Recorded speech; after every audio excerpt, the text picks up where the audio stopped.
Salam sedang jemaat Tuhan yang terkasih, kita bersyukur atas kasih Tuhan, atas anugerah Tuhan. Kita bertemu kembali dalam renungan kita. Mari persiapkan hatinya, kita mau masuk dalam renungan. Namun sebelumnya kita memuji Tuhan dari hidung pujian. Kita katakan kepada Tuhan, kasih setiamu yang kurasakan. Kasih setiamu yang kurasakan lebih tinggi dari langit biru. Kebaikanmu yang telah kau nyatakan lebih dalam dari lautan. Berkat-Mu yang telah ku terima sempat membuat ku terpesona. Apa yang tak pernah ku pikirkan, itu yang kau sediakan bagiku. Siapakah aku ini, Tuhan? Jadi biji mata-Mu. Dengan apa ku balas Tuhan, selain puji dan sembah Kau. Amin. Firman Tuhan untuk hari ini dari kitab 1 Raja-Raja pasal 13 ayat 1 sampai ayat 10 dengan perikop abdi Allah dari Yehuda. Demikianlah firman Tuhan. Sedang Yerobeam berdiri di atas mezbah itu sambil membakar korban, maka atas perintah Tuhan datanglah seorang abdi Allah dari Yehuda ke Betel. Lalu atas perintah Tuhan berserulah orang itu terhadap mezbah itu, katanya, hai mezbah, beginilah firman Tuhan, bahwasanya seorang anak akan lahir pada keluarga Daud, Yosia namanya. Ia akan menyembelih di atasmu imam-imam bukit pengorbanan yang membakar korban di atasmu. Juga tulang-tulang manusia akan dibakar di atasmu. Pada waktu itu juga ia memberitahukan suatu tanda ajaib.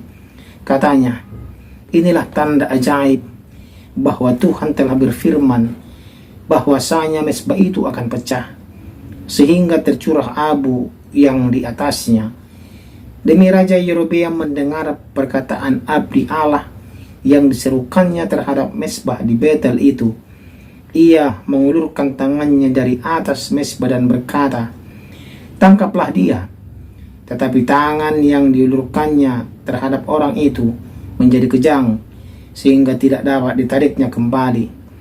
Mezbah itu pun pecahlah, sehingga abu yang di atasnya tercurah, sesuai dengan tanda ajaib yang diberitahukan abdi Allah itu atas perintah Tuhan.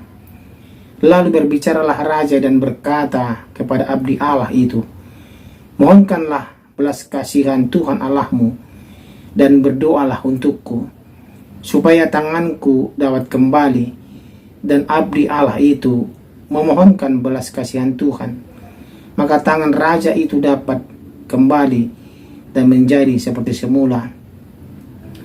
Kemudian berbicaralah raja kepada abdi Allah itu, marilah bersama-sama dengan aku ke rumah, segarkan badanmu, sesudah itu aku hendak memberikan suatu hadiah padamu. Tetapi abdi Allah itu berkata kepada raja, sekalipun setengah dari istanamu kau berikan kepadaku, aku tidak mau singgah kepadamu. Juga aku tidak mau makan roti atau minum air di tempat ini.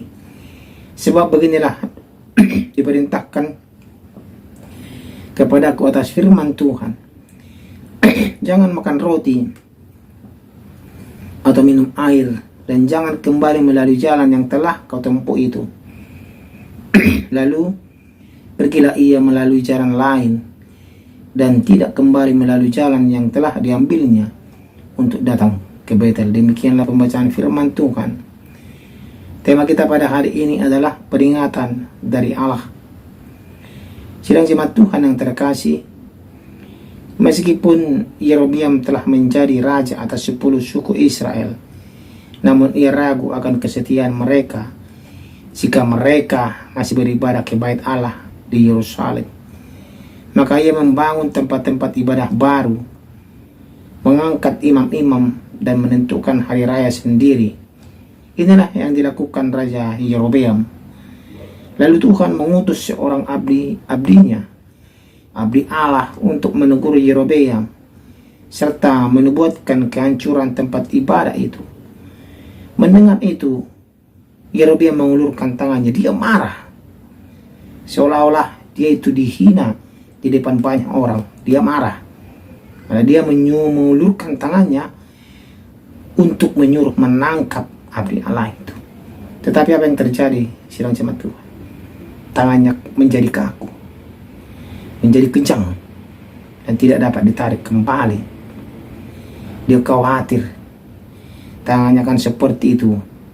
Yerobeam akhirnya memohon agar abdi Allah itu mendoakannya, menolongnya, memohon belas kasihan Tuhan untuk kesembuhannya. Dan terjadilah demikian apa yang dia kehendaki, tangannya menjadi sembuh kembali. Namun, sidang jemaat Tuhan yang terkasih, Yerobeam bukannya bertobat, ia malah membuat patung-patung berhala untuk disembah oleh rakyatnya. Akibatnya, Allah mendatangkan malapetaka atas sertanya, melenyapkan keluarganya.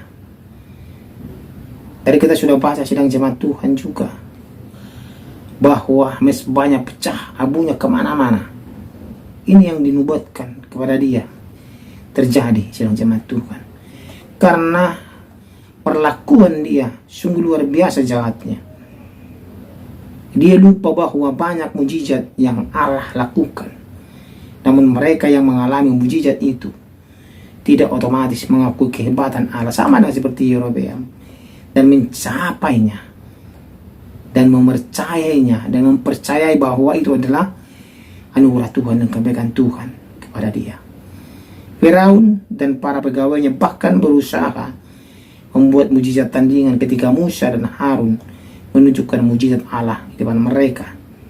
Mungkin ini salah satu alasan Yesus beberapa kali melarang orang-orang menceritakan mujizatnya, agar dia leluasa mengajar banyak orang tentang Allah.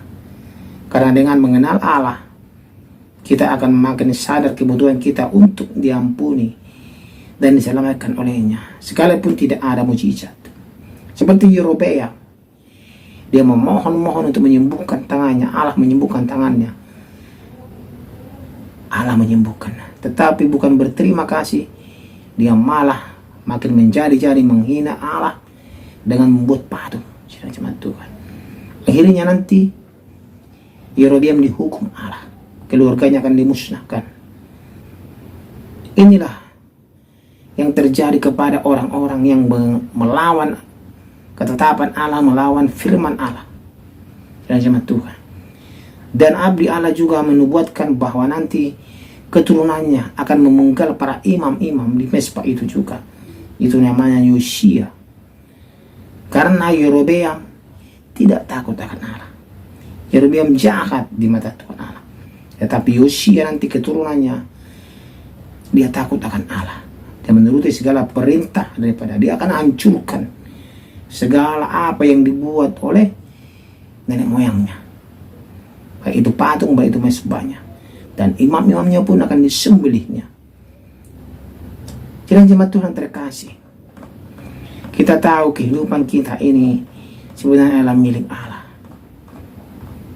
Peringatan dari Allah sering juga kita rasakan, namun kita tidak sadar, dan bahkan kita ini tidak mau tahu sebenarnya. Contohnya, Tuhan memperingatkan kita mengenai banjir agar kita menjaga lingkungan, kita pun tidak sadar. Tuhan mengingatkan kita lewat sakit penyakit, kita pun tidak sadar. Inilah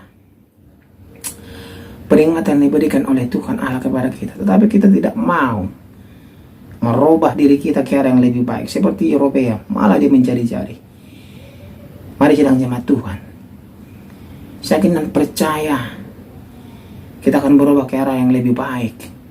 Peringatan yang Tuhan berikan kepada kita, kita akan gubris, kita akan respon dengan baik, dan kita akan berubah ke arah yang lebih baik. Amin.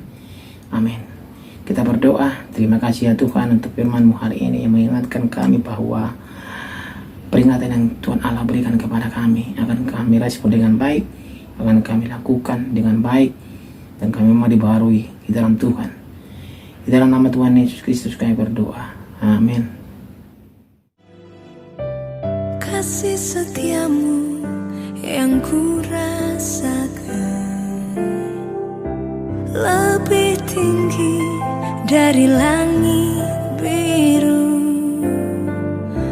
Kebaikanmu yang telah kau nyatakan lebih dalam dari lautan. Berkat-Mu yang telah ku terima sempat membuatku terpesona.